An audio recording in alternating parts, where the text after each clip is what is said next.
Really excited to tell you all the tips and tricks that it is to be prepping for your first apartment.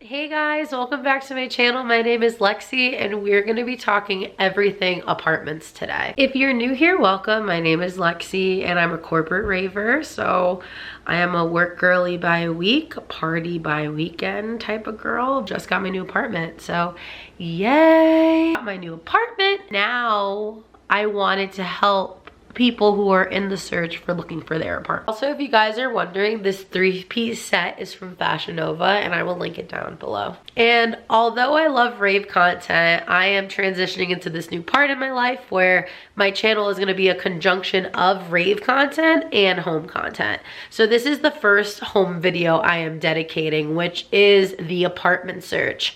How to do it, when to do it, and why it's one of the most liberating things you can do for yourself. So let's get cozy, let's get comfortable.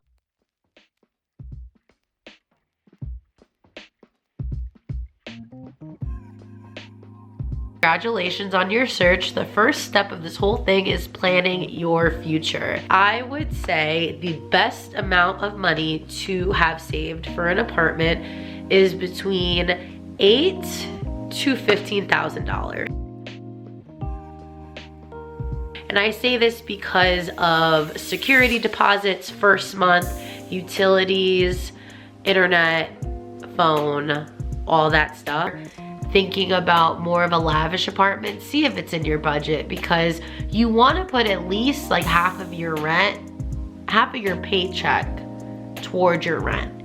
So you are ahead of the next month. With a lot of apartments, they require a credit and a background check.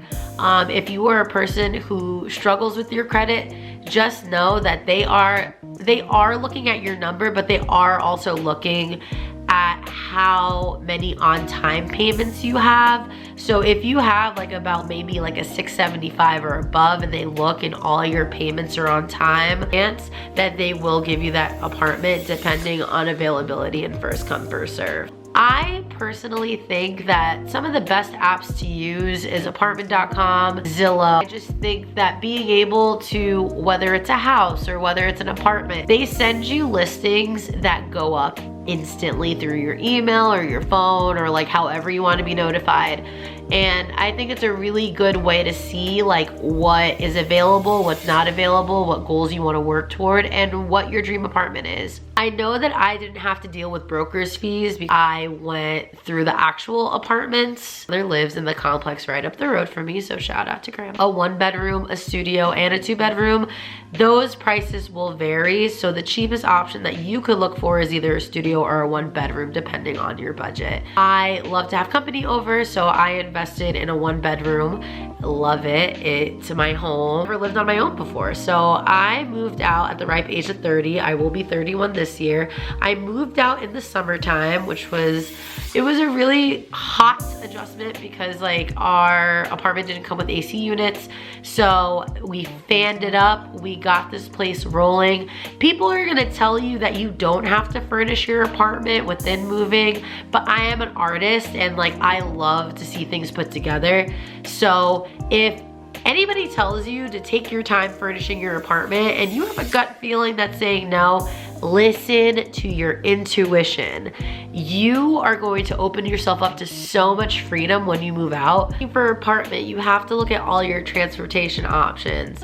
Unlike me, I had to choose between a car or an apartment. I chose the apartment because there's so many apps like Uber and Lyft and cab services and things like that if you don't live in a close proximity to things until you can get your car. But baby steps, I do not want you to be overwhelmed because that was the same thing with me. I was city girl through and through, didn't really need a car or anything.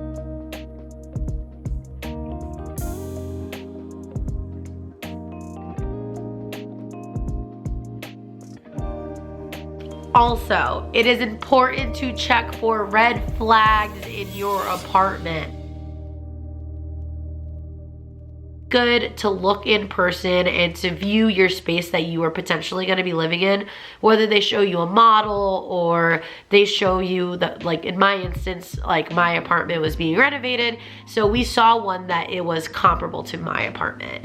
So it's really good to, like, when you, like, in the steps of when you do get that apartment, because you will get that apartment, you got to look at everything that, you know, you gotta look for cracks, you gotta look for rodents, you have to look for imperfections, you have to look at heating, you have to look at if things are efficient. Do you have a dishwasher? Do you have a nice refrigerator? Do you have an in-unit washer dryer? Is it downstairs? Things to consider. My favorite part about this conversation is decor. So I love being able to thrift and being able to go to places to see what will make my apartment dopamine core.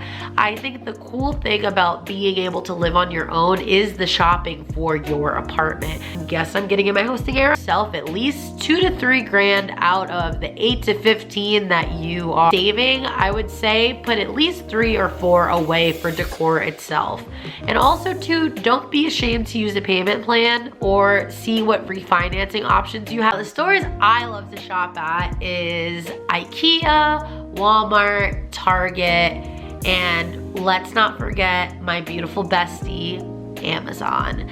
I am an Amazon affiliate, so I am going to drop my link below of all the things that I use to furnish my apartment and the gifts that my friends have given me.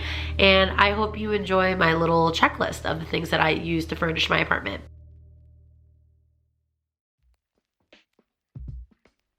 Don't be afraid to be vocal about your fears and doubts and insecurities about moving out. You learn a lot about yourself when you move out, and you learn a lot about the things that you can fix and to be a better person. I absolutely adore my family and I love them. It was a hard decision to leave, but I know as adults you have to jump into that next step in order to fulfill what you need to progress on in life. This is also for the people who think that they have to move out ASAP as soon as you turn a specific age or anything. People don't want to be, you know, 30 plus and still living at home, but if you look at the times that we're living in, it's actually smarter to stay at home longer and to calculate your move and then move out, because not only are you doing things at your own pace, but you're not stressing yourself out, you're not wanting to pull your hair out, and also too, like, your success rate of that